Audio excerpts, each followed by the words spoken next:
Patay ang isang lalaki matapos siyang pagsasaksakin ng kanyang nakababatang kapatid sa Piligan, Abra. Ayon sa PNP, 14 na saksak ng kutsilyo ang tinamo ng biktima. Base sa investigasyon, nagising ang sospek dahil umuwi umanong lasing ang biktima na nagsisigaw at naghahamon ng away. Nagamulan ng sospek na may kutsilyo at ang biktimang may steel bar. Nakailag ang sospek nang hampasin siya ng steel bar ng biktima pero nagtamo ng malaking sugat sa leeg. Pagkatapos, pinagsasaksak ng sospek ang biktima. Giit ng naarestong sospek, self-defense ang ginawa niya. Matagal na rin daw silang hindi magkasundo ng kanyang kuya. Maharap ang sospek sa reklamong homicide.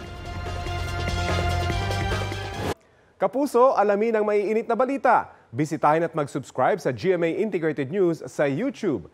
Sa mga kapuso abroad, samahan niyo kami sa GMA Pinoy TV at sa www.gmanews.tv.